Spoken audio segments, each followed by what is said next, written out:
or having publicity to actually financing your tour. Once that corporate money went away, it sort of changed the dynamic back to a niche discovery thing for insiders. And so it's been getting smaller the last couple of years anyway, and this is kind of a blow. I wasn't planning on going this year actually myself. This is the first year in about 20 years that I haven't gone.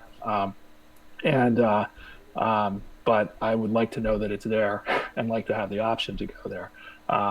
So it'll be really interesting to see what's happening with canceled tours. There's a lot of activity around live streaming and recreating some of the panels.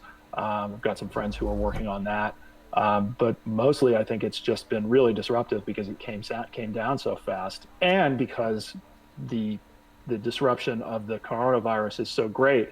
It's got not only South by Southwest has been canceled, but tours have been canceled, and every artist has to make a decision as to whether they're actually going to expose their fans. And I think most of them are saying we're not going to do that, and most of the venues are either being compelled or making the same choice.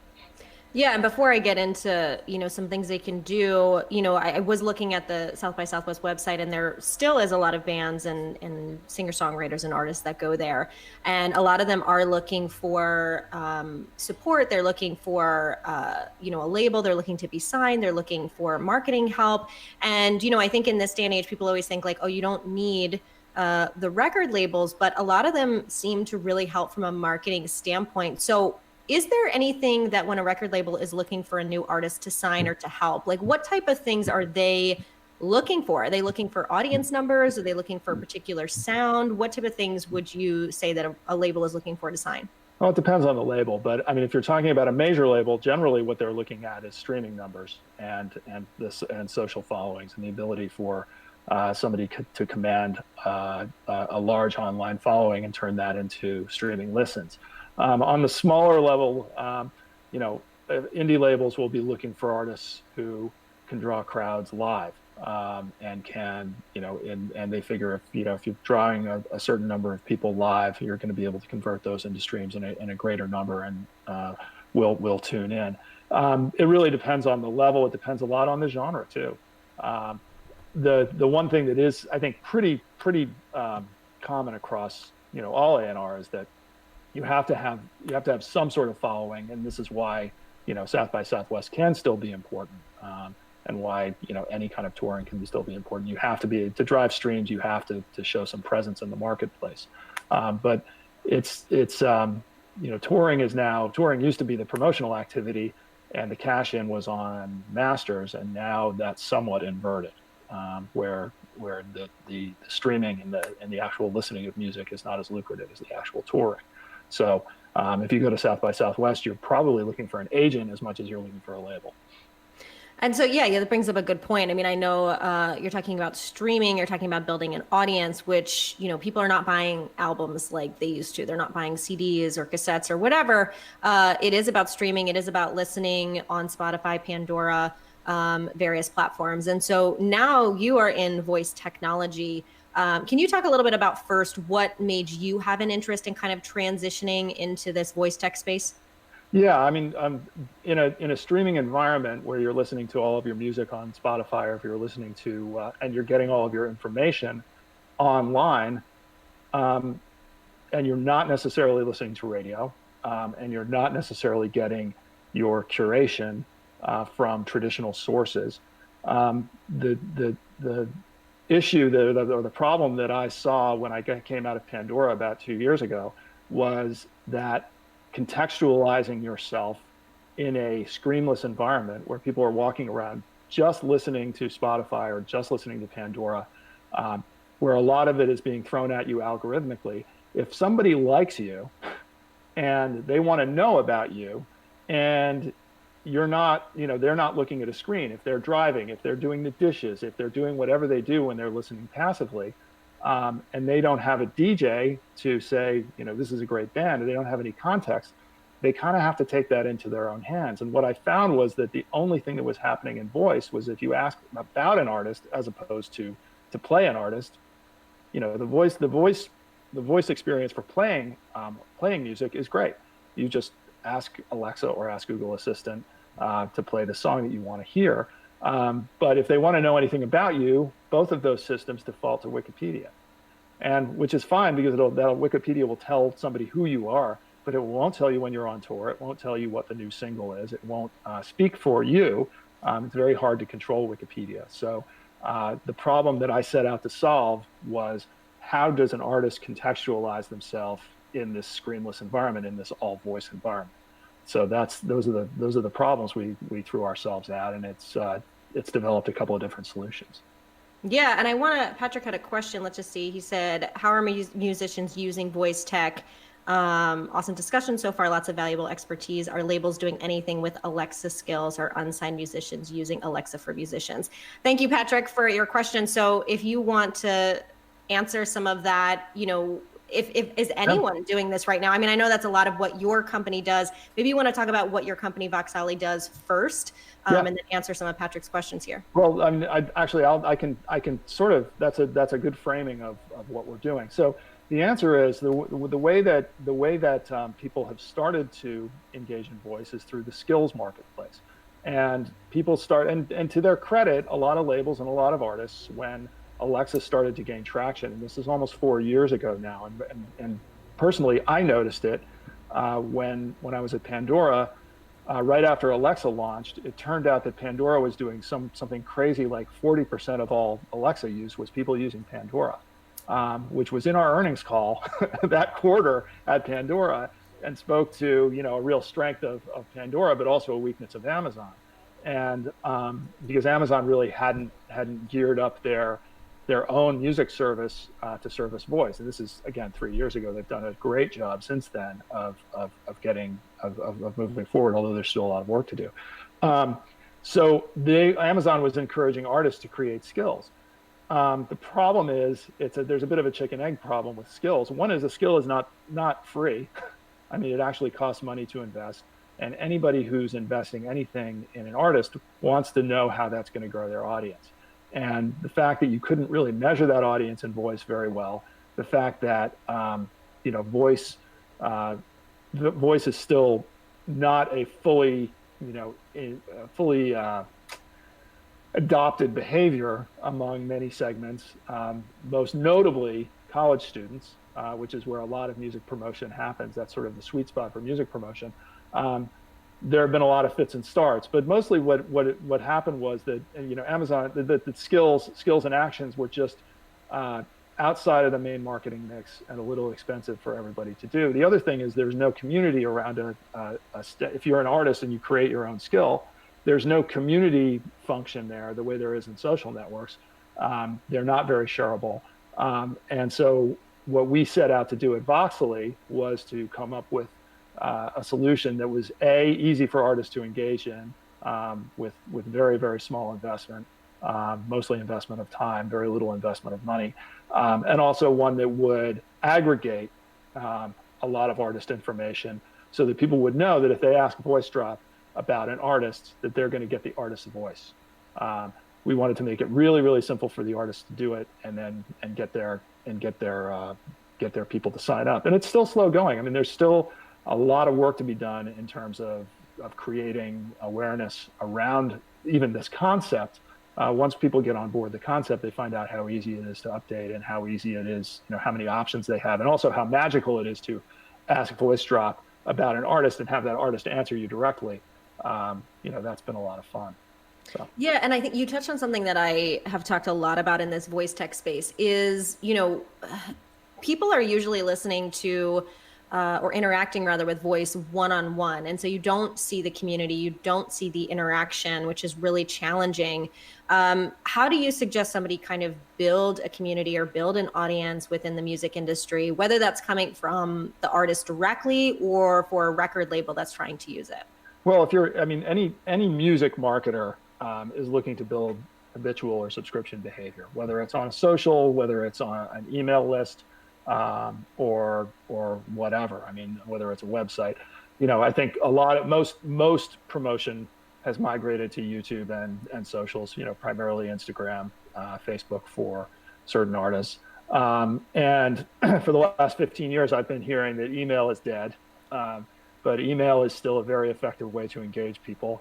And you can tell by the spam that you receive every day.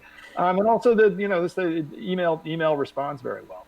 So when you look at something like voice does not have an inherent community factor. Then you have to look at it the way you would look at something that's more direct and more one-to-one and more personalized. So that's what we look to do. And so we created Voice Drop, so that the artist is speaking directly to the person who's asked the question. But we also backed it up with subscription behavior. So we've actually there's an email element to Voice Drop, wherein you can subscribe. So every time an artist puts up a new Voice Drop update, it shoots an email to their following so that they know to ask. We're also experimenting with notifications, on the device itself. But designing for voice is not just designing for smart speakers. You want to be designing for, a lot of people are interacting on their phones. Lots of people are interacting in their cars. We think this is a long game. It is a long game. The way 4-year-olds interact with Alexa is a lot different than the way 14-year-olds do, and the way 65-year-olds do is a lot different from the way that 18-year-olds do. So there's still a lot of work to be done here. We're starting with the most simple proposition, which is you should be able to control your own voice when somebody asks on Google Assistant or Alexa about you. Yeah, and you touched on a few things there as well that I think are really important, which is about, I always talk about this idea of inclusion and being able to connect to an audience that's of different ages. Like you said, a 4-year-old, a 65-year-old, someone living in China versus someone living in the US. I mean, everybody wants to interact in a way that's specific to them. So I think it's important when we come from a conversational design piece for those that are in the voice tech field. And the other thing you touched on is we talk about voice marketing all the time, and people just think like people should just discover their stuff. But I like that you're coupling it with email. Whatever you couple it with, it's kind of part of your ecosystem as a whole when it comes to marketing. It's not a standalone thing. So I love that you are touching on that. Can you give us an example of how Voice Drops works? So let's say you have an artist who does have a following. I mean, South by Southwest, a lot of those people had followings on Instagram for the most part. So how could they maybe use Instagram and use your platform, for example, to help them build an audience and kind of grow their following, so that if they want to do this full time or they want to work with a record label or the record label wants to do it, that they can? So I'm gonna digress a little from Voice Drop, because Voice Drop is the easiest way to do it. You can literally just go to getvoicedrop.com, sign up, we will onboard you, and you can start doing it. In terms of marketing, I'll give a couple of artist examples, and I'll start with Voice Drop. One artist we worked with over the holiday season was an artist called Low Cash from Nashville. And what Low Cash did was they put together some graphics and some messaging for Instagram. So they would say, hey, if you want to hear from us, there's an exclusive message on Voice Drop, say get Voice Drop, and it illustrated it with an actual, little animation. We also, similarly, my other company is called Pop Cult. Pop Cult is a podcast and microcast company. We did a microcast with an artist on Interscope Records last fall named K-Flay.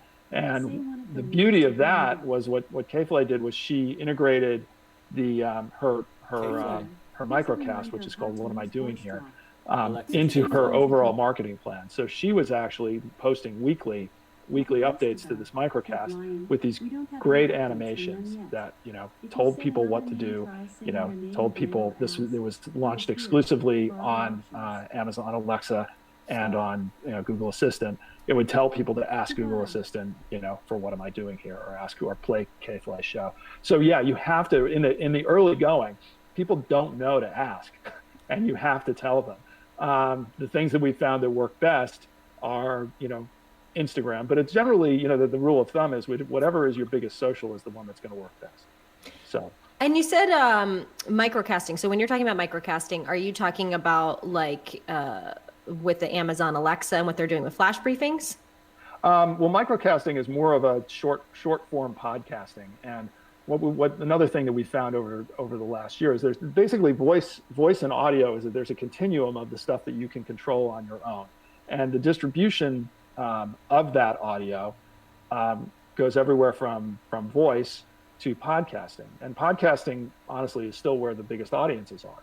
So if you're going to go to the trouble of creating a weekly update that's produced as opposed to something like a voice drop, which you can just talk into your phone, if you're going to do something that you're going to put a little production value into it, you're probably going to want to distribute it not only on voice, but also on podcast distribution, where you can also monetize it pretty well.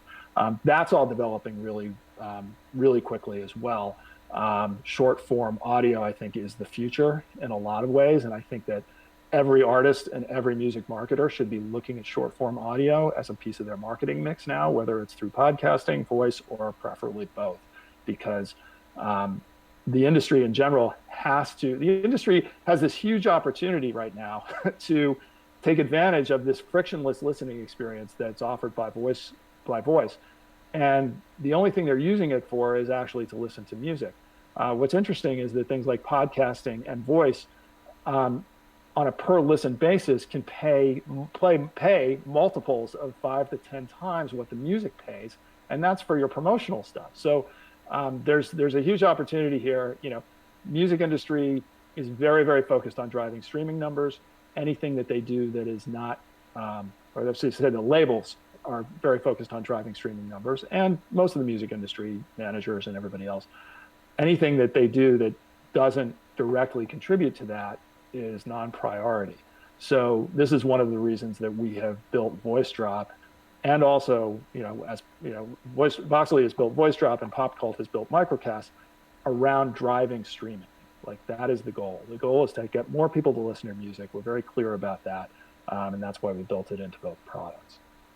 Yeah, I think if you're a musician listening, streaming is the answer. And so getting people to listen to music. When you're doing the microcast, I mean, would you say that a lot of the artists are putting their music on there, or is it more about like a getting to know them, a behind the scenes, what is their song about type of thing, so that the audience feels a better bond with the artist? Is that more of what it's about, you think?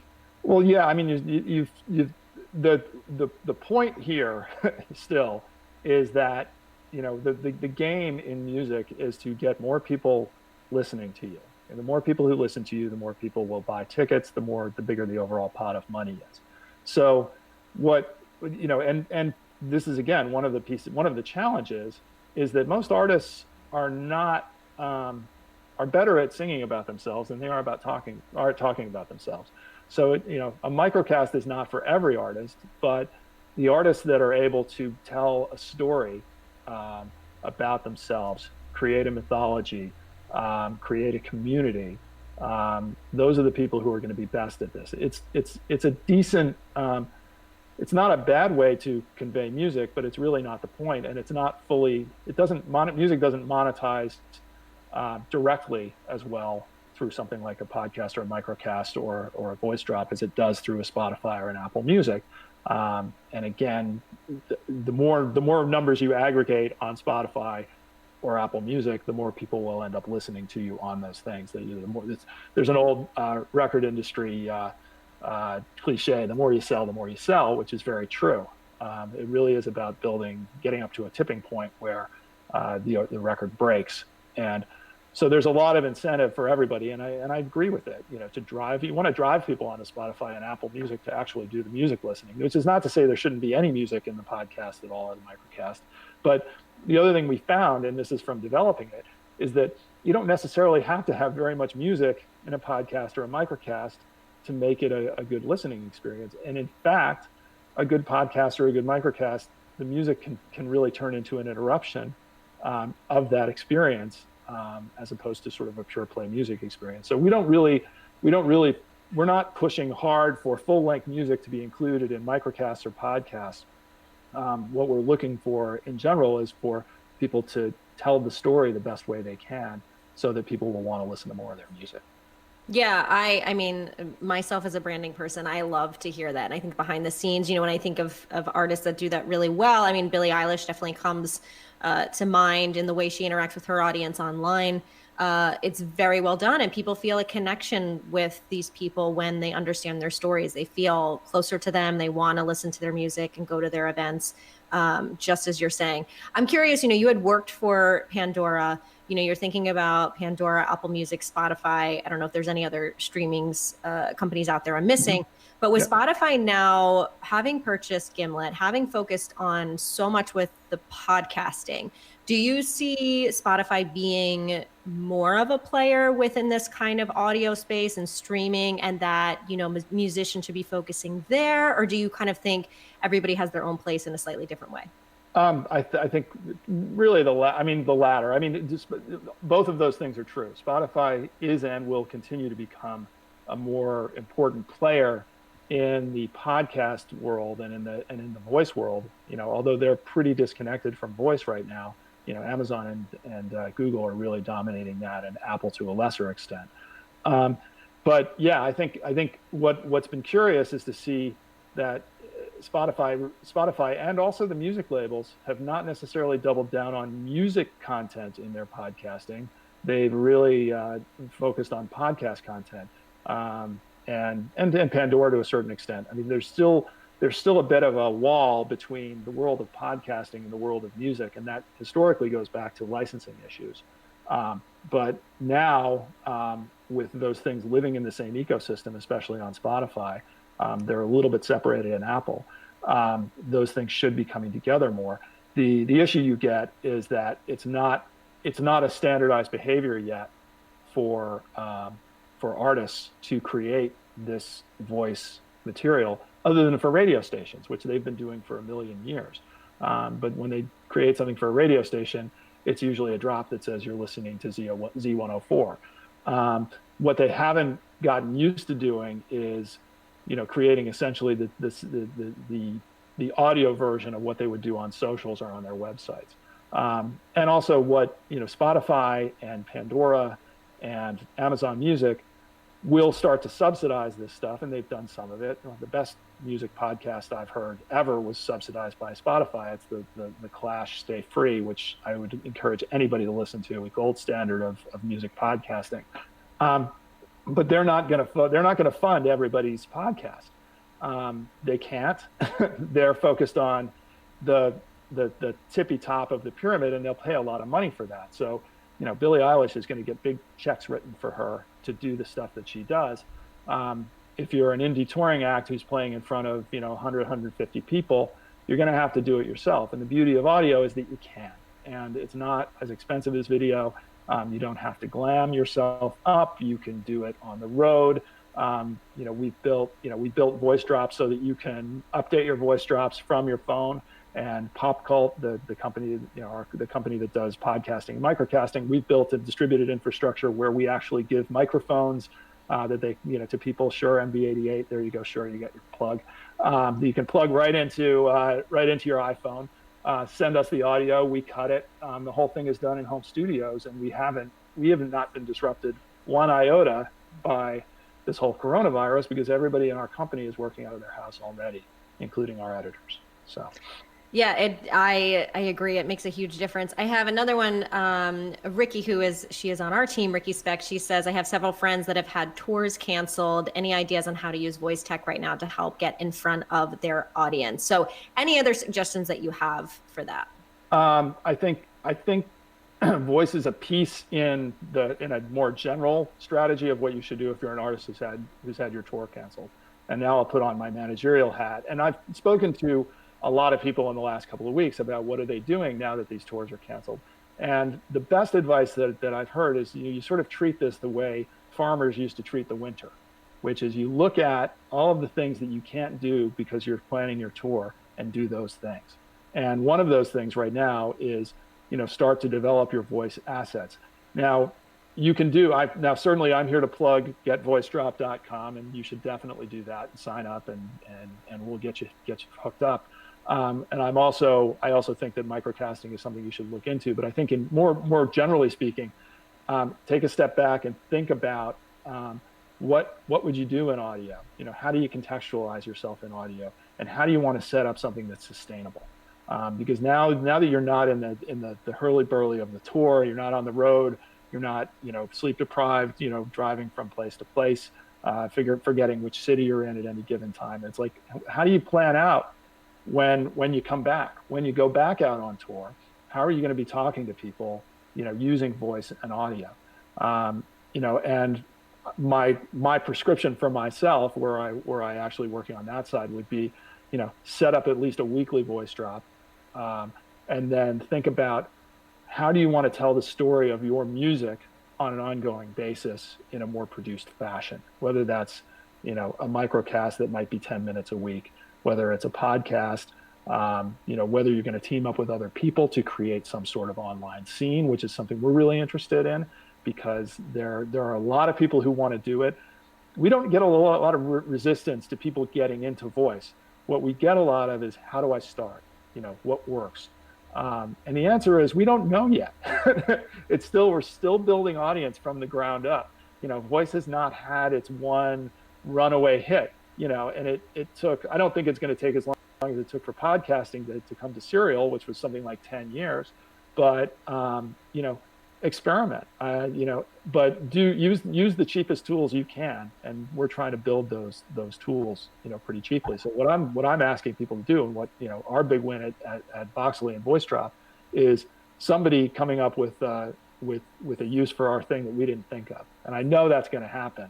Right now, what we're trying to do is service people just telling the story of what's going on in their lives now to somebody who asks. So. Yeah, I love that. And I, even before voice, I guess a few years ago, there was a show, a movie on YouTube. I think it was something about happiness, and it's a couple that they kind of like rebuild like a bus, and they tour Canada. And the whole music is the woman, it's her music and it's her story. And after the end, I was like, what is this album? I want to get it. Like, it's so good. And I streamed that for months because it was beautifully done, and I'm a dancer, so I would use it in class. So I totally hear what you're saying. When you create, again, that connection beyond the music and really with the person, and audio being a great way to do that with voice, it makes sense. And I like what you were saying earlier too about voice drops. Way back when, people were doing an audio spot for radio. So you were hearing it in that form before. It's just that now we have access to it in the way we want and how we want, which I think makes a huge difference. Yeah, I mean, that's the key. And to give some credit to Pandora, we were thinking about this when I was still there. Pandora has something called Pandora Stories, which I want to put in a plug for them, because it's a pretty cool thing. The idea when I was there was that we were going to put the tool in the artist's hands where they could create their own stories. Ultimately, as with many things, it's very difficult to teach an artist to do that. It requires a lot of education. They do have artist audio messaging on Pandora, which was introduced when I was there, and I'm very proud of that program. We did a great job giving voice to artists on Pandora, but it's only on Pandora. And so what we wanted to do was create some of that same dynamic, outside of that ecosystem and cross-platform. Because going back to your question about Spotify is very important. Apple's very important too. They're both growing, neck and neck. One of them passes the other, all the time. Amazon Music is also a huge and growing influence. Amazon, if my long money would be very much on Amazon. I think they're approaching music very, very smartly, but also in a very Amazon fashion, where they get very focused on one thing and then move to another, and they don't do everything at once. And at the same time, I think, the general advice is to try and be everywhere. So if you're doing a podcast, and again, Voice Drop is on Google and Alexa, not just Alexa. We want you to be able to create something in one place and put it everywhere, because when you're building an audience, when you're developing artists, you want to be in as many channels as you can be. Once you get the clout where you've got Amazon or Spotify or Apple writing a big check for your exclusive, then you should start to consider it. But in the audience building phase, you want to try and be as many places as you can. And there's a lot of support available from the DSPs for music oriented programming that hasn't been tapped right now, because the DSPs have told me this a lot. there's just not that much that's coming out that they can latch into. But there's nothing more that Pandora and Spotify and Apple would love than to do cross promotion between music oriented podcasts and the music itself. They're just not getting a lot to work with, and there needs to be more of that, and that's what we're trying to facilitate. I love that. Again, I think another important point, and with so many people home now, I mean, I think the plus side is you have the ability to test things out, create, connect, try things. Just like you were saying, if you can't go on tour, what were you putting off because that was taking precedent? There's so many opportunities to do that now, which is incredible. Are there any artists that you're watching right now that you feel like are doing either have really gained a following or are really talented, or you're really excited to see grow, or maybe you're really handling kind of this branding audio side really well? Well, I'll point back to not as many as I would like to. Yeah, not as many as I would like. I don't want to choose a favorite, but if there's one you like. No, I mean, I think we did a lot of great. I'll use the case study that we developed last fall. Pop Cult and K-Flay, wherein my partner embedded with her basically, although he was at home in San Francisco and LA, she's out on the road. And they put together, again, a microcast that came out every week, and it didn't matter where she was. She would be traveling through Europe a lot of the times. They would text back and forth. She would take her Shure MV88. She would, he would give her some scripting pointers. She would give him an idea. He would give her some scripting pointers. She would then, do the whole thing herself, send it back to him, and he would edit it. And that became a really excellent piece of content, which we're now turning into a podcast. We didn't actually release it as a podcast, but we found, and in knowing what we know now, we would have gone to podcast and voice at exactly the same time. We didn't really think about, at the time, it was really a marketing exercise. We really didn't think much about monetizing it, but now that we see that there's potential for monetizing it in the podcast space and on the voice space, although I think it's going to take a while for voice to catch up, a lot of kudos to the team over at Interscope who saw this opportunity, who seem to be interested in doing more of it with the right artists, and to K-Flay for being somebody who was extraordinarily creative in how she approached it. Because what we did, we created something that was not like anything else, and you can, if you want to find it, you can find it on the K-Flay YouTube channel. You can actually listen to What Am I Doing Here there. I think when it finds podcast distribution, our number is going to be a lot better. And we've had a lot of interest from people in picking it up as a regular podcast or microcast. But that, I give them a lot of credit. It depends on what you're selling too. Somebody like Kidz Bop, I don't know if you know much about Kidz Bop, but Kidz Bop is a kind of, honestly, to me, a bit of a strange phenomenon, although it's not a strange phenomenon if you have had kids in the last 15 years. And also, as someone who's a dance instructor too, it's a way to use popular music without the language, so it is good. So, so Kidz Bop, they got ahead of it, and, they've got their own skill, which was worth the investment for them, because they've got their business is very circumscribed. They don't really have to worry too much about how incredibly, about keeping in front of people. They've got a pretty good machine going there. They just need to keep cranking out the hits.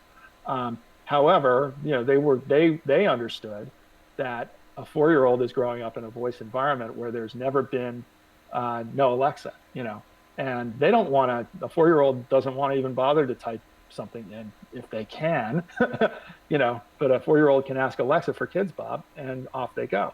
And they can ask for Kidz Bop Star and off they go. So I think, those guys have a history. They came out of Razor and Tie. It's now Concord Music Group. Those guys have a history of thinking very, very cleverly in terms of marketing. And, I think what they did, that was a good innovation. But they're few and far between. And I think there will be more, as in most music industry developments. Everybody's sort of looking at each other, waiting for the first thing to hit, and then they'll all come running in. And that is pretty much the way the entire industry works, because it's a fairly small industry too. So yeah, and I think for people that are in the voice technology space as a whole, one of the things I've talked with a lot of the companies about is really focusing on a niche area. I think there's been a lot of voice technology companies where they say, oh, we create voice skills for everyone.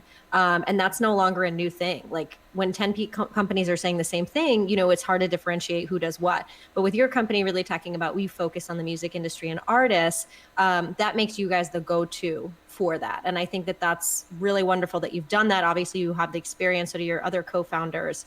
For people that want to learn more about your company, about you, if they want to be a part of Voice Drops or they want to access some of the stuff you do, how and where can they do that? So for Voice Drop, it's really simple. Getvoicedrop.com. That's a place that'll tell you a little about what Voice Drop does. It's got a form. You send us information, and we will get right to you. That's for that. The Voxely, the company, has its own website too, but Get Voice Drop is there for a reason, and it's there to get people on board and playing with it. The more people who can do that, the better. So that's the main thing. And then Popcult Worldwide is we're in the process of putting our website together. We're too busy creating podcasts right now, but Get Voice Drop is the place to go for Voice Drop. I love it. Yeah. And if you guys have any interest in what we're doing here at Voice, you can go to voicesummit.ai, follow our Facebook page for Voice and LinkedIn, and we will be doing hopefully more of these. If you guys have any questions about what we talked about today, please feel free to write in the comments and myself or Lars can get back to you.